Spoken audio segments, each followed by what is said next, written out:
It's not laziness. That's what you keep telling yourself. I'm just tired. I just need more motivation. I'll start fresh on Monday. But deep down, you know something else is going on. You wake up when the alarm rings. You had a plan. Gym before work, or maybe just 30 quiet minutes to think. The alarm goes off, you hit snooze. Once, twice, 3 times. Suddenly, you're rushing out the door, already behind, already irritated. The day hasn't even started, and you've already broken a promise to yourself. That's the silent killer of discipline. It doesn't scream. It doesn't look dramatic. It feels small, harmless. It whispers, "It's fine, just this once." And that whisper slowly runs your life.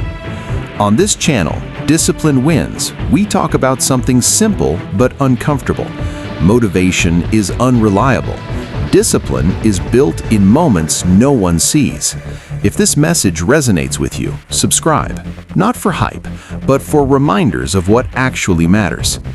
Because the real problem isn't that you don't want success, it's that you're constantly negotiating with yourself.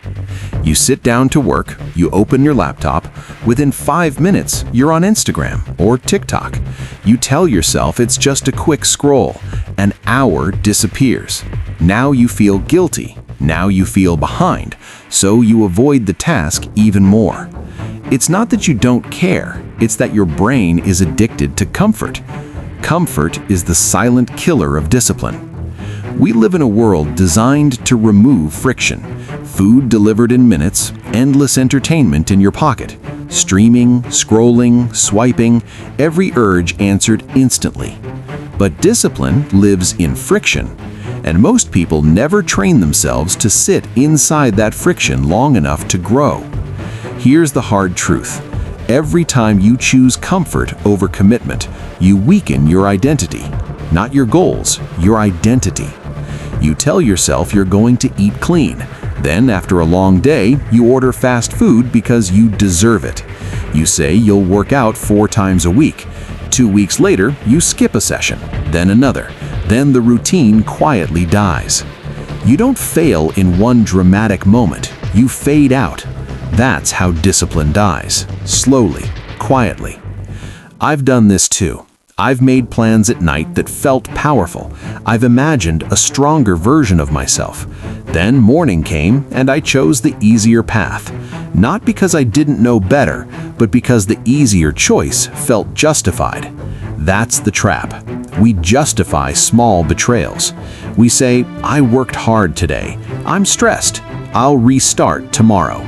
But tomorrow is built on what you did today. Discipline isn't about intensity. It's about alignment. Doing what you said you would do, especially when no one is watching. The real psychological shift happens when you stop asking, how do I feel? And start asking, who am I becoming? Because every small action is a vote. When you hit snooze, you vote for comfort. When you scroll instead of working, you vote for distraction. When you avoid a difficult conversation, you vote for fear.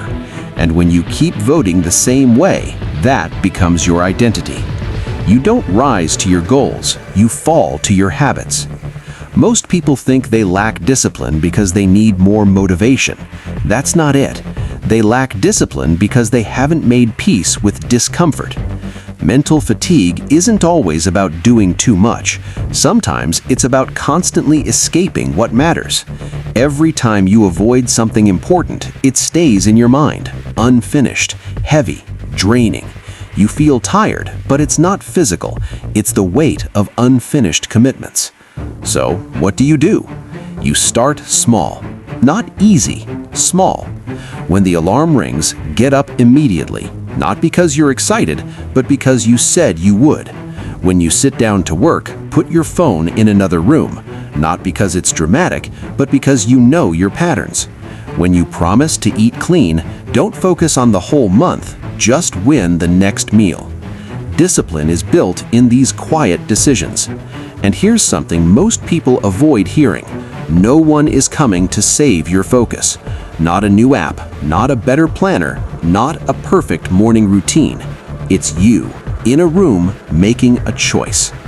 There's a moment before every action, a small pause. That pause is your power. Right before you open social media, right before you skip the workout, right before you say, "I'll do it later." In that pause, ask yourself one question. If I keep living like this, where will I be in 5 years? Not in a dramatic way, just honestly. If you keep breaking small promises to yourself, what kind of self-trust will you have left? Because discipline isn't just about productivity, it's about self-respect. When you consistently follow through, even in small ways, something changes. You walk differently, you think differently, you trust yourself. And that trust reduces anxiety. You don't feel scattered, you don't feel behind, you feel grounded.